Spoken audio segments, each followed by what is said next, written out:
waste of time. That's what House Minority Leader Nancy Pelosi called the stopgap spending bill, promising it won't get any Democratic votes. No. And the reason why?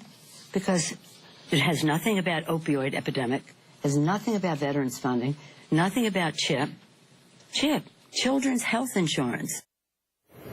Without Democrats on board, Speaker Ryan will have to court the votes of the House Freedom Caucus, who have raised concerns over federal spending. We're joined now by one of their members, Congressman Louie Gohmert, Republican of Texas. Congressman, thank you for your time. So what will it take to get your vote, and what are your red lines? Well, my concern was one of process in having a continuing resolution only last 2 weeks and come out about the same time that the conference tax cut bill would come to the floor. That's what we're hoping, that it will be out in the next 2 weeks.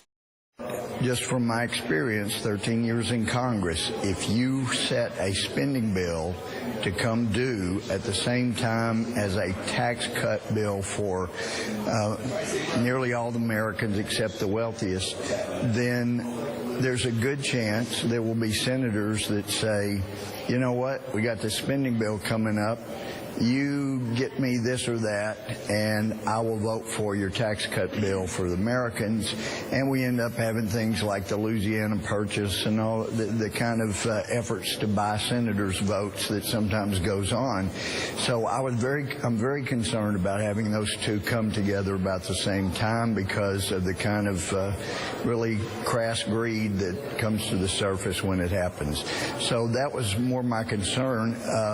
When Speaker Pelosi was the speaker, she didn't have any problem time to time having a spending bill that continued the current level of spending as this one is proposing. But I think the Republican leadership would be thrilled if she said, if you make this modest little change to make sure this is fixed or that, then you'll get lots of Democrats to vote. We would love to hear that. We just don't hear that very often. Congressman, it sounds like what you're saying is that there's some political pay-for-play going on by juxtaposing and putting them on similar tracks with the tax bill vote and then the longer-term CR. But let me ask you in a different way, though. The markets haven't really blinked today about the back and forth with the CR and the short-term one to December 22nd. And the markets are eagerly anticipating there to be a tax package by the end of the year. Is there any way at all that the December 22nd deadline and the threat of a partial government shutdown impacts at all lawmakers' ability to pass reform by the end of this calendar year? Well, no, I don't think it should. It's possible that there will be senators that will see the two merging about the same time and want to take advantage of it. We've seen that in the past. We've seen that in the past, but not to interrupt. But let me ask you, but there's no way, because I think this is an important point for folks watching outside of Washington. There's really no way that the CR impacts whether or not tax reform gets done by the end of the year. I just want to be really clear for people watching outside of Washington. Yeah, well, actually, it could if the CR is seen as a vehicle to buy senators' votes.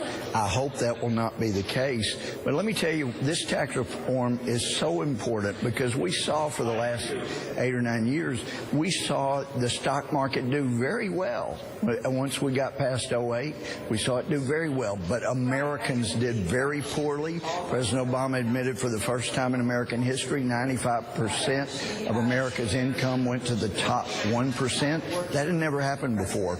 We have got to get this tax cut bill done.